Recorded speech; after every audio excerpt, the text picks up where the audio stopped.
108 meters below the freezing surface of the Barents Sea, 23 men were trapped in the pitch-black steel coffin of a shattered nuclear submarine. They were alive. They were tapping SOS on the hull, and the world's most advanced naval rescue teams from Britain and Norway were standing by, fully equipped and ready to bring them to the surface. But the Russian government said no. They let those men sit in the freezing dark for days, while top admirals lied to the world, lied to the grieving families, and desperately tried to hide a terrifying military secret. Welcome to Wreck Waters. Today, we are opening the declassified files on the K-141 Kursk.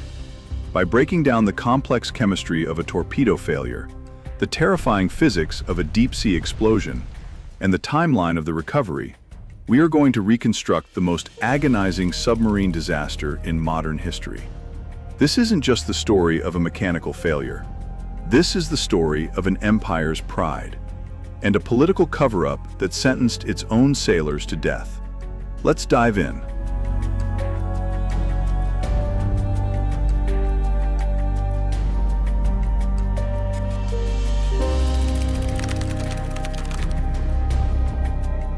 To understand the scale of this disaster and why the government panicked, you first have to understand the sheer magnitude of the machine itself.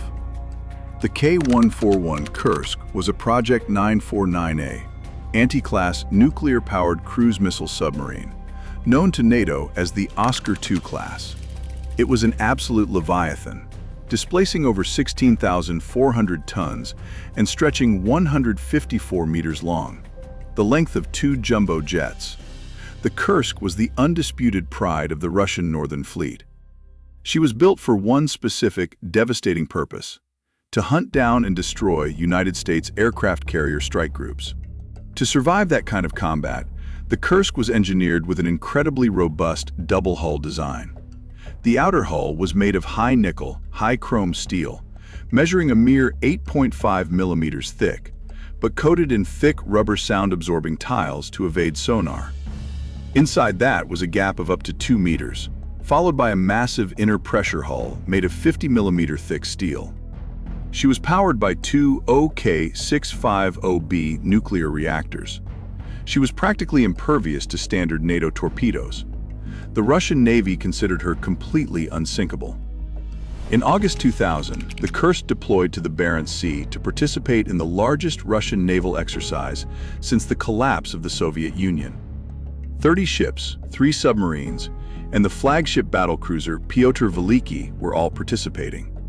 It was meant to be a massive show of force, a demonstration to the West that the Russian bear still had its teeth. But beneath the lethal exterior of the Kursk, the Russian military had loaded a fatal, ticking time bomb into the forward weapons room. The submarine was carrying a practice version of the Type 65-76A Kit torpedo, a massive wake-homing weapon designed to break the back of an aircraft carrier. But unlike modern Western torpedoes that use electric batteries, the Russian Type 65 used a highly volatile, completely outdated liquid propellant, high-test peroxide, or HTP. HTP is a highly concentrated form of hydrogen peroxide. It is incredibly powerful, but notoriously unstable. If HTP comes into contact with certain metals, like copper or brass, it acts as a catalyst. The liquid violently expands into superheated steam and oxygen, increasing its volume by 5,000 times in a fraction of a second. The British Navy had banned HTP torpedoes way back in 1955, after it caused an explosion that sank the HMS Sidon. But in the year 2000, the underfunded Russian Navy was still using it to save money. And on the morning of August 12th, the weapon they loaded into torpedo tube number 4 had a microscopic, fatal flaw: a bad, leaking weld.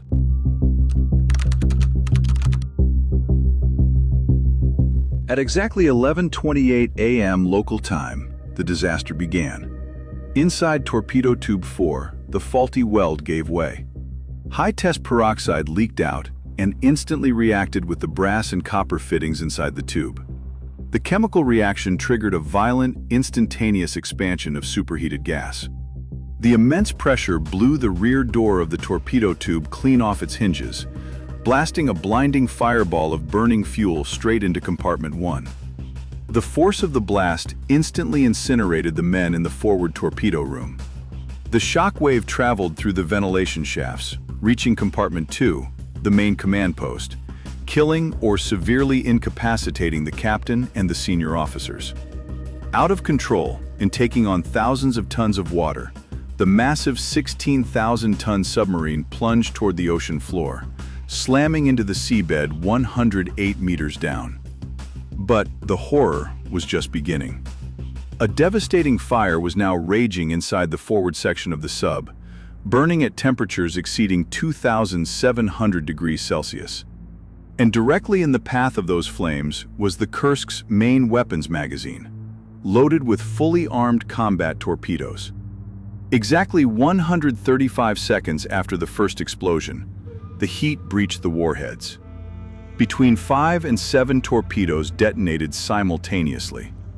The sheer power of this second explosion is almost impossible to comprehend. It yielded a force equivalent to 2 to 3 tons of TNT.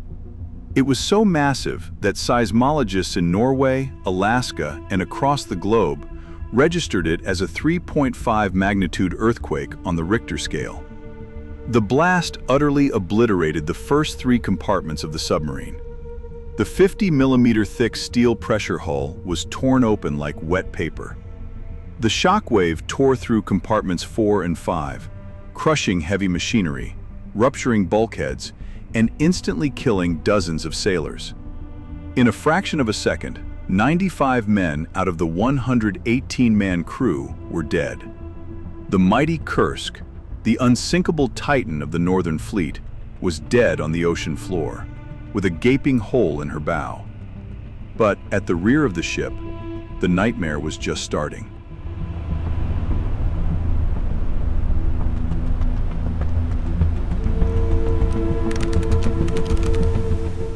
The blast miraculously stopped at the nuclear reactors in Compartment 6. The heavy, shock-absorbing shielding around the reactors took the brunt of the explosion, preventing a nuclear meltdown and saving the men in the rear of the submarine. 23 men had survived the explosion. In total darkness, stumbling through the smoke, rising water, and chaos, these survivors gathered in the rearmost section of the sub, Compartment 9. This was the designated safe haven containing the rear escape hatch. Taking command of the terrified, freezing survivors was 27-year-old Captain Lieutenant Dmitry Kolesnikov. Their situation was unimaginably grim. They were sitting at the bottom of the Barents Sea. The temperature of the water outside was barely 4 degrees Celsius, 39 Fahrenheit, and the conductive steel hull rapidly turned Compartment 9 into a pitch-black icebox. The emergency lights had failed, but they were highly trained submariners. They knew the protocol. Kolesnikov took out a piece of paper and began writing in the dark. He documented the names of the 23 survivors. He recorded the time. And then they took heavy metal wrenches and began striking the steel hull of the submarine. Clang, clang, clang. A rhythmic, desperate SOS signal. Up on the surface, the Russian flagship Pyotr Veliki had actually detected the massive underwater explosions on their sonar. And shortly after, acoustic operators picked up the mechanical tapping coming from the seafloor. The Navy knew the Kursk had sunk. They knew exactly where it was. And they knew men were alive. If this had been a Western Navy, an immediate full-scale international rescue operation would have been launched within minutes. But this was Russia. And what happened next was a masterclass in bureaucratic cowardice. For over 9 hours, the Russian Navy didn't even officially declare an emergency. The fleet commanders waited, paralyzed by a Soviet-era fear of reporting a catastrophic failure to their superiors. When they finally admitted the submarine was on the bottom, they lied to the world. And they lied to the mothers and wives of the crew. Naval Command issued press releases claiming they had established radio contact with the men, that air was being pumped down, and that a rescue was well underway. Every single one of those claims was an absolute fabrication. The Russian Navy sent down their own rescue submersibles, the Priz-class vehicles. But the Russian fleet had been heavily underfunded for a decade. The rescue subs had dead batteries. Their docking seals were degraded. They repeatedly failed to latch onto the Kursk's escape hatch. Within hours of the disaster, the British Royal Navy and the Norwegian government contacted Moscow. They had highly advanced deep-sea rescue submersibles ready to deploy immediately. They offered to fly their expert diving teams directly to the site. Newly elected President Vladimir Putin, who remained on vacation at a Black Sea resort, and the top naval admirals flatly refused. Why? Because of Cold War paranoia and national pride. The Kursk was carrying highly classified cryptographic communication equipment and advanced weapons. The Russian military establishment decided that protecting their naval secrets and saving face was more important than saving the lives of 23 suffocating men. They refused to let NATO divers anywhere near their flagship. They stonewalled the international community for an agonizing 5 days. And down in Compartment 9, time had run out. The air in the small, freezing compartment was becoming toxic with carbon dioxide. To survive, the men had to use potassium superoxide chemical cartridges. These cartridges absorb CO2 and chemically release breathable oxygen. But as the freezing seawater slowly leaked into Compartment 9, the oily water rose to chest height. In the pitch black, exhausted, shivering, and breathing heavy, someone accidentally dropped a highly reactive oxygen cartridge into the oily water. The chemical reaction was violent and instantaneous. A massive flash fire erupted in the cramped, sealed compartment. The fire consumed all the remaining oxygen in seconds, producing lethal carbon monoxide. The 23 men, who had survived 2 catastrophic explosions and waited days for a rescue that their own government refused to allow, were asphyxiated.